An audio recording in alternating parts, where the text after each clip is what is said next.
एक महिला सरकारी डॉक्टर अपने स्वास्थ्य केंद्र पर रोज ड्यूटी करने के लिए जाया करती थी और वहीं पड़ोस में एक गन्ने का जूस बेचने वाला व्यक्ति अपना ठेला लगाता था और वहाँ बहुत सारे लोग रोज गन्ने का जूस पीते थे। वहाँ हर समय भीड़ लगी रहती थी। एक दिन वो अपनी बाइक से जा रही थी, स्कूटी से जा रही थी, तो उन्होंने देखा कि यहाँ बहुत सारी भीड़ लगी हुई है।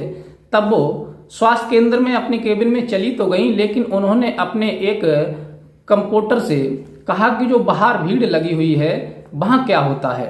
तब उसने बताया कि मैडम जी, यहाँ एक लड़का है जो लगभग पिछले 5-6 महीने से गन्ने का जूस बेच रहा है और ये गन्ने का जूस इतना अच्छा है, इतना ठंडा है और पीने में भी स्वादिष्ट है कि लोग दूर दूर से आकर के इसका जूस पीते हैं।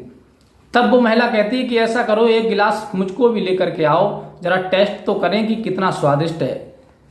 वो कंपाउंडर लेकर के गिलास का जूस आता है और मैडम जब पीती हैं तो सोचती हैं कि शाम को जाते वक्त हम इससे एक गिलास जूस अपने घर लेकर के जाएंगे।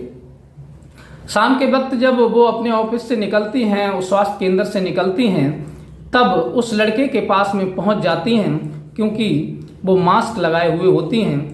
और जैसे ही उस लड़के को वो देखती हैं तैसे ही एकदम से दंग रह जाती हैं, चौंक जाती हैं, उनके पैरों के नीचे से जमीन खिसक जाती है। साथियों, ये घटना बड़ी ही दुख भरी है, इसलिए आप इस कहानी को पूरा जरूर सुने। नमस्कार, प्रणाम, मैं हूं रितेश कुमार। दरअसल ये घटना इंदौर की है। इंदौर का एक इलाका पड़ता है, उस इलाके में एक गांव है भोपालपुर। भोपालपुर में एक व्यक्ति जिसका नाम श्रीपाल होता है, वो अपनी पत्नी और उनका एक लड़का होता है जिसका नाम मुकेश होता है।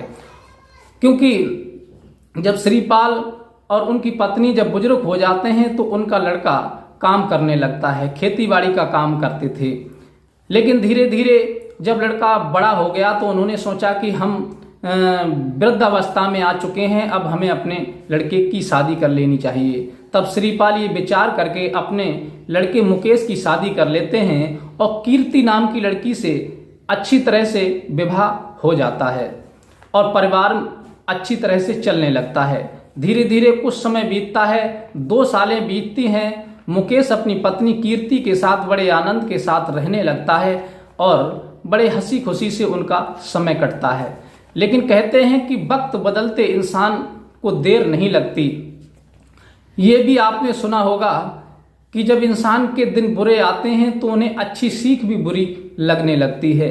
मुकेश अपने दोस्तों की संगत में पड़ जाता है और वो दारू पीने लगता है। फिर वो अपनी पत्नी से लगाव कम करने लगता है और उनके बीच में फिर विवाद होना शुरू हो जाता है, क्योंकि मुकेश दारू पी करके आता है और अपनी पत्नी को मारता पीटता है, गाली गलौज देता है और उसके साथ बहुत बुरा व्यवहार करता है।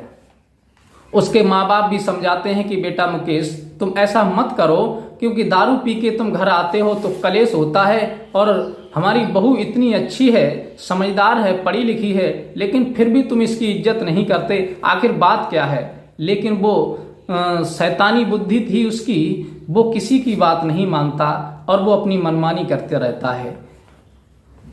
मुकेश की पत्नी कीर्ति 6 महीने की प्रेग्नेंट हो जाती है, लेकिन एक दिन वो दारू पी करके बहुत ज़्यादा नशे में था और उसने अपनी पत्नी के पेट में इतनी जोर से लात मार दी कि वो दर्द से कराहने लगी, चिल्लाने लगी और पछाड़े खाने लगी। वो जमीन पर गिर जाती है और वो वहाँ से भाग जाता है। इधर आनन फानन में उसे हॉस्पिटल में भर्ती कराया जाता है, लेकिन उसके जो पेट में बच्चा था वो मर जाता है। अब वो परेशान हो जाती है और फिर अपने पति से परेशान होकर के अपने मायके चली जाती है। मायके से बार बार जब उसके पास फोन आता है कि तुम ऐसा क्यों करते हो, तब वो कह देता है कि मैं इसके साथ नहीं रह सकता, मुझे तलाक चाहिए। उन दोनों के बीच में विवाद और आगे बढ़ जाता है और उन दोनों का तलाक हो जाता है। कीर्ति अपने माँ बाप के साथ रह करके अपनी पढ़ाई को शुरू कर देती है, आगे की पढ़ाई करने लगती है और मुकेश अपने आवारा दोस्तों के साथ गलियों में घूमने लगता है, दारू पीने लगता है, जुआ खेलने लगता है। उसने वो स्थिति बना ली कि घर का सारा जो धन था वो सब यार दोस्तों में दारूबाजी में बर्बाद कर दिया। बूढ़े माता पिता थे, वो कुछ कर नहीं पाए, जमीन भी सारी गिरवी रख गई, केवल घर बचा हुआ था। धीरे धीरे समय बीतता चला गया, 2-3 सालें हो गई, लेकिन जो मुकेश के माँ बाप बूढ़े थे वो अपनी बहू की चिंता करते करते एक दिन खत्म हो जाते हैं दोनों। अब केवल घर में अकेला मुकेश रह जाता है। इधर मुकेश की जो तलाकशुदा पत्नी थी वो अपने मायके में रह रही थी। वो पढ़ाई करते करते एक दिन नर्सिंग की जब जगह निकलती हैं और वो नर्स का कोर्स पूरा कर लेती है तो वो अप्लाई करती है, तो वो एक हॉस्पिटल में नर्स बन जाती है। नर्स का कार्य करने लगती है और वह रोज अपने घर आती है और अपने स्वास्थ्य केंद्र पर जाती है। उसका ये काम बन गया। लेकिन मुकेश जो था वो घर से बेघर हो गया। तब उसका एक दोस्त था समझदार, उसने सोचा कि ये बर्बाद हो गया, इसके पास कुछ नहीं है, तो इसे कुछ ना कुछ मैं काम दिलवा देता हूं जिससे इसकी जीविका चलती रहे। तब मुकेश का जो दोस्त होता है विजय, वो कहता है कि देखो मुकेश, तुम बर्बाद हो चुके हो, तुम्हारे पास कोई व्यवस्था नहीं है, तुम ऐसा करो मेरे साथ चलो, जहां पर मैं रहता हूं वहीं एक स्वास्थ्य केंद्र है और स्वास्थ्य केंद्र के बराबर में मैं तुम्हें एक ठेला लगवा दूंगा गन्ने के जूस का, क्योंकि मैं भी जूस ही बेचता हूं, मुझे जूस की जानकारी है, तो वही काम मैं तुम्हें सिखा दूंगा। विजय उसे ले जाता है मुकेश को और अपने पास 1 सप्ताह रखता है और उसे गन्ने का जूस निकालना बेचना सब प्रक्रिया उसे बता देता है और फिर वह स्वास्थ्य केंद्र के बराबर में उसका ठेला लगवा देता है मुकेश का और वो गन्ने का जूस बेचने लगता है। एक दिन वही मैडम, उसकी तलाकशुदा पत्नी, अपने केबिन से निकल करके जा रही थी तो उन्होंने देखा कि यहाँ बहुत सारी भीड़ लगी हुई है। आखिर बात क्या है, क्योंकि वहाँ बहुत दूर दूर से लोग उसके जूस को पीने के लिए आते थे, गन्ने के जूस को पीने के। तब उसने अपने ही उस हॉस्पिटल के स्वास्थ्य केंद्र के एक कंप्यूटर से पूछा कि आखिर यहाँ बराबर में क्या बिक रहा है, क्या बात है जो इतनी भीड़ लगी हुई है। तब वो कंप्यूटर कहता है कि मैडम जी, यहाँ पर एक लड़का है जो 5-6 महीने से गन्ने का जूस बेचता है, ठेला लगाता है और वो बहुत अच्छा जूस बेचता है। बहुत लोग हैं यहाँ के, जितने भी दुकानदार हैं और जो कर्मचारी हैं वो सब इसका जूस पीते हैं, इसलिए यहाँ भीड़ लगी रहती है। तब वो मैडम कहती हैं कि ऐसा करो, 1 गिलास जूस मुझे भी लेकर के आ जाओ, मैं भी पी करके टेस्ट करूंगी कि आखिर इतनी भीड़ क्यों रहती है। तब वो कंप्यूटर जाता है और 1 गिलास मैडम के लिए जूस लेकर के आता है। मैडम उस जूस को पीती हैं तो बहुत खुश हो जाती हैं, कहती हैं कि वास्तविक जूस बहुत अच्छा है, शाम को मैं जब घर जाऊंगी तो 1 गिलास जूस को पैक करा के ले जाऊंगी। शाम के वक्त जब मैडम केबिन से निकलती हैं स्वास्थ्य केंद्र से, जब उनका टाइम होता है घर जाने का, तब वो जाती हैं और सीधे उसी ठेले पर पहुंच जाती हैं। उस ठेले पर जब पहुंचती हैं तो उनकी नज़र जब उस लड़के पर पड़ती है तो एकदम से चौंक जाती हैं और देखती रह जाती हैं उसकी तरफ, क्योंकि वो अपने चेहरे पर मास्क लगाए हुई थी। लड़का उन्हें पहचान नहीं पाया, लेकिन उन्होंने उसे पहचान लिया कि ये हमारा ही पति है मुकेश, जिससे हमारा तलाक हो चुका था। अब वो वहां से बिना कुछ कहे वहां से चली तो जाती हैं, लेकिन दूसरे दिन जब अपने स्वास्थ्य केंद्र पर पहुंचती हैं तो अपने उसी कंप्यूटर से कहती हैं कि ऐसा करो कि जो लड़का जूस बेच रहा है स्वास्थ्य केंद्र के बाहर ठेले पर, उसे बुला करके हमारे पास ले आओ। अब वो कंप्यूटर जाता है और उस लड़के को बुला करके मैडम के पास ले जाता है। तब मैडम उससे कहती हैं कि ऐसा करो, इस चेयर पर बैठ जाओ, कुर्सी पर बैठ जाओ। वो लड़का थोड़ा डर रहा था, झिझक रहा था कि पता नहीं मैडम के लिए मुझसे क्या काम पड़ गया, ऐसा तो नहीं कहीं मेरा ठेला हटवाने के लिए कुछ कहें या मुझसे कोई और गलती हो गई। वो अंदर से डर रहा था बहुत ज़्यादा। मैडम कहती हैं डरो मत, बैठ जाओ, मैं तुमसे कुछ बात करना चाहती हूँ, तुम अपना नाम बताओ, कहाँ से हो और तुम्हारा नाम क्या है। तब वो लड़का कहता है कि मैं इंदौर से हूँ और मेरा नाम मुकेश है। अब उन्हें पूर्ण विश्वास हो जाता है कि यही हमारा वो तलाकशुदा पति है जिससे हमारा तलाक हो चुका था।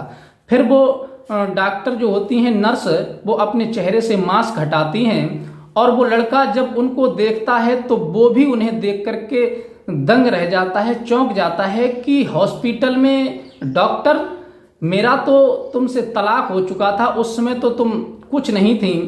तब वो कहती हैं कि हाँ, मैं वही तुम्हारी तलाकशुदा पत्नी हूँ जो तुमने रात दिन मेरा जीना हराम कर दिया था। दारू पी पी कर रोज मुझे मारते थे, रोज प्रताड़ित करते थे और एक दिन का वाकया याद करो जब मेरे गर्भ ठहरा हुआ था, तुमने मेरे पेट में लात मारी, तब तुम मुझे छोड़ करके भाग गए थे। जिंदगी और मौत के बीच मैंने किस तरह से लड़ करके अपनी जान बचाई ये तो मैं ही जानती हूँ। और तुम्हारे पास तो जमीन थी, सब कुछ था, लेकिन आज गन्ने का जूस कैसे बेच रहे हो, ये परिस्थिति कैसे आ गई?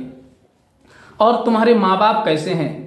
तब मुकेश रोने लगता है और कहता है कि माँ बाप तो तुम्हारी याद करते करते गुजर गए, केवल मैं बचा हूँ। जमीन गिरवी रखी हुई है, घर में केवल अकेला हूँ, बहुत बर्बाद हो चुका हूँ। मेरे जो दोस्त थे उन्होंने मुझे बिल्कुल बर्बाद कर दिया। तब वो कहती है कि मैंने तुम्हें बहुत समझाने का प्रयास किया, लेकिन तुमने हमारी एक बात नहीं मानी। अब तुम बर्बाद हो चुके हो बिल्कुल। अब तुम ठेला लगा करके अपनी गुजर बसर कर रहे हो, लेकिन तुमने मुझे जब छोड़ दिया, मैं अपने माँ बाप के घर चली गई थी, तब मैंने पढ़ाई को अपनी को जारी रखा और फिर नर्स का कोर्स करके मेरी जॉब लग गई और मैं यहाँ पर ड्यूटी करने लगी हूँ। ये सुनकर के मुकेश बहुत ज़्यादा शर्मिंदा हो जाता है, अपनी गर्दन को नीचे झुका लेता है और उनके पैरों में गिरने लगता है। तब वो कहती हैं, महिला डॉक्टर जो नर्स होती हैं वो कहने लगती हैं कि मेरे पैरों में गिर करके मुझे शर्मिंदा मत करो। आखिर तुम्हारी इच्छा क्या है और तुम ऐसे जीवन अपना कब तक बिताओगे? तब वो मुकेश कहता है कि मैडम जी, मुझसे इतनी बड़ी गलती हो गई, जीवन में मैं कसम खाता हूं कि ना तो मैं कभी दारू को हाथ लगाऊंगा, ना कभी बुरे दोस्तों की संगत करूंगा, ना कभी मेरी तरफ से कोई शिकायत मिलेगी। अगर तुम्हारी इच्छा हो तो आप मुझे एक चांस और दे दीजिए, मुझे एक मौका और दे दीजिए अपने साथ जिंदगी बिताने का। आप जो कहेंगी वो मैं करूंगा, जो बताएंगी वो करूंगा, लेकिन अपनी मर्जी से कुछ नहीं करूंगा, ना कभी गलती करूंगा। मैडम कहती हैं, ठीक है, अगर तुम्हें पश्चाताप ज़्यादा है, परेशान ज़्यादा हो, तो मैं आज कुछ नहीं कह सकती, कुछ दिन तुम इंतजार करो, उसके बाद मैं जवाब दूंगा। लड़का बड़ा खुश हो जाता है और अपना जूस बेचने लगता है। मैडम रोज अपने स्वास्थ्य केंद्र जाती हैं, ड्यूटी करती हैं, घर चली जाती हैं। लगभग 15-20 दिन के बाद में मैडम उसे बुलाती हैं और कहती हैं कि तुम्हारी अब क्या मर्जी है। मुकेश कहता है कि मैं तो तुम्हारे साथ रहने के लिए तैयार हूँ, तुम्हारी हर बात मानने के लिए तैयार हूँ, लेकिन मैं जिंदगी में कभी ऐसी गलती नहीं करूंगा। तुम्हारी बात ना मान करके मैं बिल्कुल बर्बाद हो चुका हूँ, कंगाल हो चुका हूँ। माँ बाप तुम्हारी याद करते करते गुजर गए और तुम्हारी बात मैंने नहीं मानी। भविष्य में मेरी तरफ से कोई शिकायत नहीं मिलेगी। अब मुझे अपना लो, बस यही आपसे प्रार्थना है। वो लेडीज जो नर्स होती हैं वो कहती हैं, ठीक है, अगर तुम्हें पश्चाताप है तो चलो घर चलते हैं, आज के बाद ठेला लगाना बंद कर दो, मेरी जॉब बहुत आती है, तुम किसनई करना, खेती करना और मैं यहाँ ड्यूटी करूँगी। अब दोनों लोग चले जाते हैं और पुनः भगवान को साक्षी मान करके अपनी जिंदगी की शुरुआत कर देते हैं और हंसी खुशी से फिर अपना घर बसाते हैं और अच्छे से अपनी जिंदगी बिताने लगते हैं। तो साथियों, ये कहानी आपको कैसी लगी, अपनी राय हमें कमेंट में बता सकते हैं। अगर ये कहानी अच्छी लगी हो तो आप हमें कमेंट करके जरूर बताएं। कीर्ति ने सही किया, अपने बेसहारा पति को सहारा दिया और अपनी जिंदगी की शुरुआत दोनों ने मिलकर के शुरू कर दी और अच्छे से अपना जीवन बिताने लगे। ये अगर कहानी आपको पसंद आई हो तो अपने यार दोस्तों को भी शेयर करें और हमारे चैनल को लाइक सब्सक्राइब करें। और मिलते हैं इसी प्रकार की कोई नई अच्छी कहानी के साथ, तब तक के लिए नमस्कार।